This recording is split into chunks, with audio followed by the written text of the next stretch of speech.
Olá! Vamos dar início então a mais uma aula de língua portuguesa, voltada especificamente para a literatura. Hoje, ao som deste fado que estamos ouvindo, vamos falar de um português que foi de grande importância para a nossa literatura. Seu nome, Fernando Pessoa.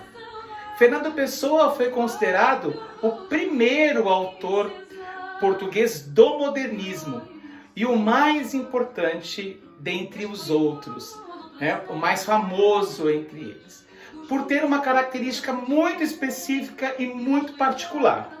Fernando Pessoa iniciou o seu trabalho com a revista Orfeu, onde ele se destacou. Ele participou da revista Imprensa primeiro como trabalhador, mas junto com alguns amigos ele funda a revista Orfeu.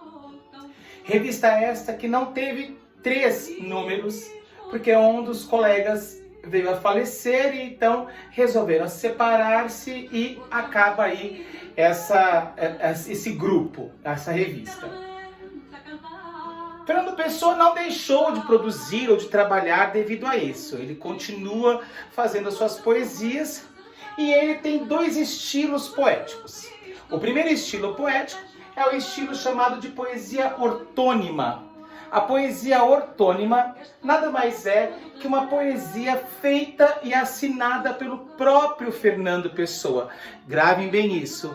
Poesia ortônima feita e assinada pelo próprio autor, onde ele mesmo colocava Fernando Pessoa, eu mesmo. Era assim que ele assinava, para garantir que aquele poema tivesse sido feito por ele e não por nenhuma outra situação ou pessoa. Muito bem.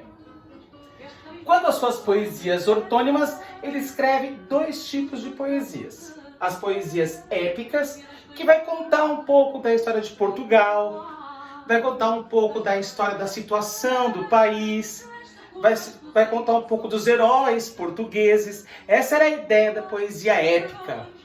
E também da poesia lírica, que vai falar do amor, do sentimentalismo e de suas paixões voltadas ao grande emocional vindo dele. O amor que ele tinha à poesia, o amor que ele tinha às pessoas e o amor que ele tinha àquilo que rodeava em torno dele. Porque ele era uma pessoa um pouco excêntrica e diferente. Outro tipo de poesia criada por Fernando Pessoa foram as poesias heterônimas. E agora vem a questão.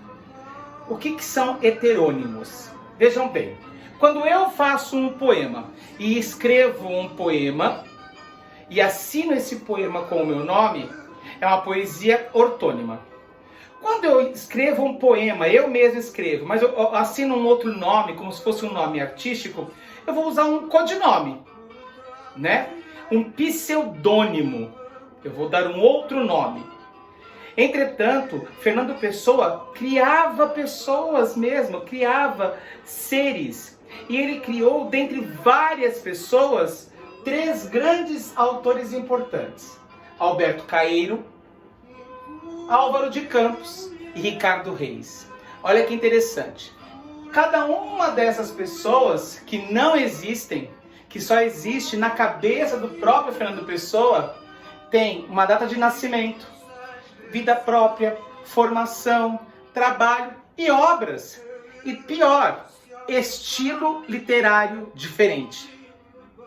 Veja que interessante. Quando ele cria Alberto Caeiro, ele cria um homem voltado ao estilo bucólico. Sua poesia é bucólica.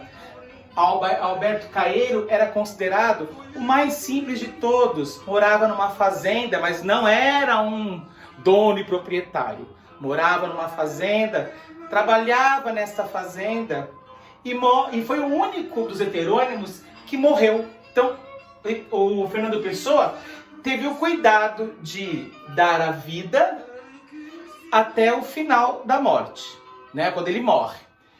O Álvaro de Campos e o Ricardo Reis não tem morte porque o próprio Fernando Pessoa morre antes.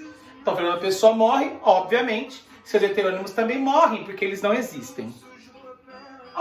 Então, Alberto Caeiro tem um estilo totalmente bucólico, ou seja, voltado à linguagem do campo, uma linguagem simplificada e também com uma estrutura simples. Então não tinha tantas dificuldades para se entender a poesia voltada para Alberto Caeiro. Álvaro de Campos era um engenheiro naval. Então, sua formação era de engenharia, ele tinha um conhecimento cultural um pouco superior aos do Alberto Caeiro, aliás, muito superior ao Alberto Caeiro. Suas ideias eram futuristas, ele acreditava que a máquina dominaria o homem. Toda a sua poesia ela tem uma característica onomatopaica, sons de motores, sons de carro, e o carro era o grande boom da época, né? Então esses sons eram muito importantes nesse período. Tinha um aspecto violento, mas quando a gente fala violento, não é que ele era uma pessoa que agredia as outras. Violento na forma de escrever, na sua característica da escrita. E por último, e não menos importante, Ricardo Reis, que era médico. Ricardo Reis tinha um estilo muito clássico, totalmente tradicional, voltado à ideia do aproveitar o dia, que é o carpe diem. Essa era uma característica muito do Ricardo Reis. Por que ele tinha essa característica do voltar à ideia de aproveitar o dia? Simples, gente. Uma pessoa que é médica, que lida com a morte constantemente, automaticamente pensa que cada dia é um dia importante para se viver. Então, esse tradicionalismo na escrita e no estilo de se contar a história era muito típico dele, certo? Então, só para a gente recapitular, Fernando Pessoa tem um estilo ortônimo e heterônimo. Ortônimo, poesias escritas e assinadas por ele mesmo. E heterônimos, poesias escritas e assinadas por criações feitas por ele, certo? Bom, para maiores informações, depois dê uma lida na apostila, busque mais informações na internet. E aí, pessoal, descubra esse mundo mágico de Fernando Pessoa. E digo mais, você não vai se arrepender.